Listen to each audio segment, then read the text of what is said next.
喺今集開始之前，希望睇緊呢條片嘅朋友，如果你中意今集嘅內容，希望你訂閱我哋頻道同按個 like 以作對我哋嘅支持。嗰日我又嚟到長毛教室啦，而家見到台面上面有2個西蘭花啦，好明顯今集我哋整西蘭花嘅。除咗平時炒嚟食之外，其實佢仲可以用嚟打湯嘅。我哋就用西蘭花嚟打一個濃湯。今集西蘭花濃湯。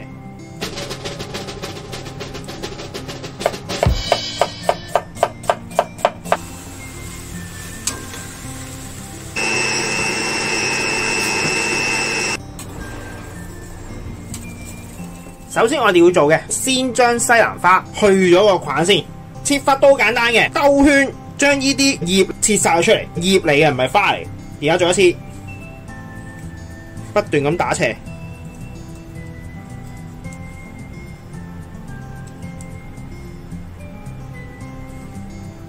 佢就已經出咗嚟啦。然後剩低呢啲繼續兜圈，就係咁啦。如果平時炒菜屋企嘅老一輩佢會教嘅，要將呢啲位刨咗去嘅。其實因為我哋今次打湯之後都會 blend 嘅，我哋唔需要切，但係要將佢切片，方便去煮腍。比較大嗰啲西蘭花，我哋可以將佢開半嘅，方便一間煮腍啊。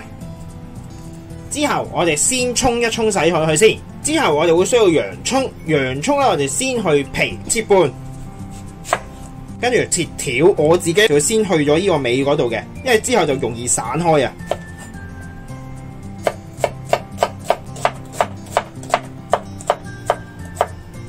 切洋葱條有2種切法嘅，一種就順住直紋切落去，一種就打橫切落去。兩種嘅分別呢，首先我哋要了解翻洋葱佢啲纖維係打直嘅，如果你想炒出嚟嘅洋葱係好爛，好似糊仔咁樣炒出嚟，要打橫切，洋葱嘅纖維先會切得斷，易啲煮得爛。但係如果煮出嚟嘅洋葱係仲要見到係一條條嘅，一定要打直切，千祈唔好信有啲講又冇分別㗎，冇關係，其實係好大分別嘅。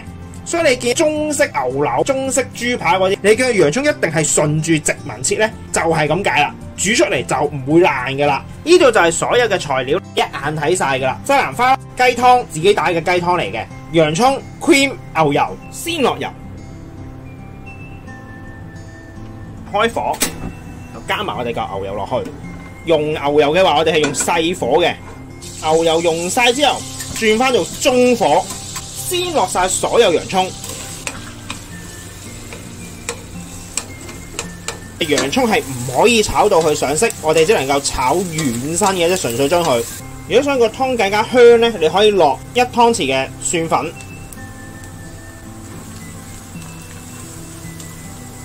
，1湯匙嘅香草，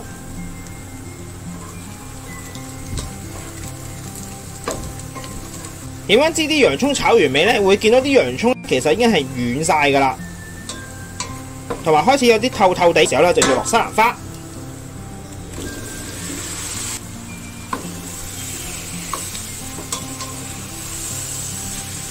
落完西蘭花之後，你會見到啲西蘭花咧就會吸收晒個 pan 裏邊所有油嘅，呢個係正常嘅。唔好急住加油，都係純粹要炒軟個西蘭花，唔係要炒到上色。所以我哋可以唔需要再落油住，可以落埋西蘭花嘅菌。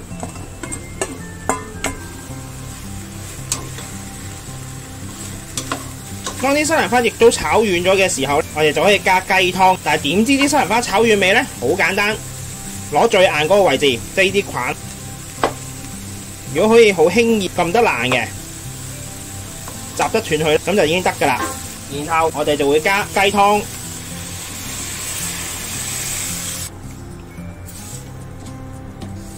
再加少少水，先轉翻大火煮滾佢先。2塊 bay leaves。1湯匙嘅 parsley，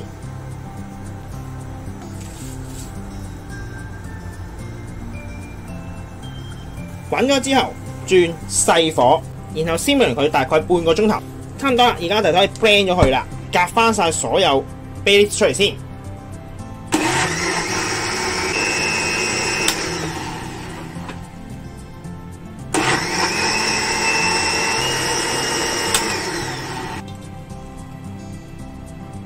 呢一度到就 blend 完嘅西蘭花湯啦，跟住我哋都係需要將佢過篩先嘅。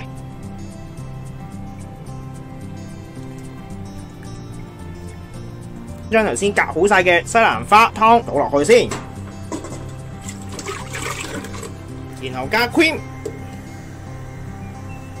先攪勻佢，等佢煲翻滾之後，我哋轉細火 reduce 佢大約15分鐘左右就可以噶啦，即係等佢結翻身少少嘅。有啲朋友唔中意咁結身，加完 cream 煮翻滾佢就飲得噶啦。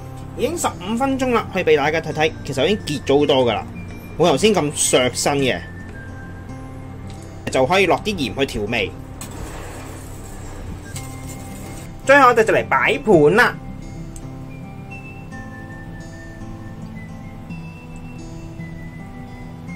我哋加少少黑椒，少少 croutons，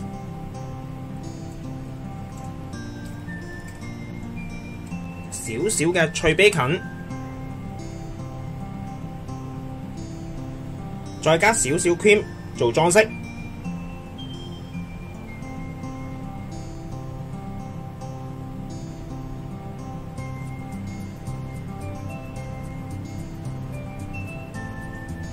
咁呢度好簡單嘅西蘭花濃湯亦都完成咗啦。咁希望大家鍾意啦。咁我哋下集再見，拜拜。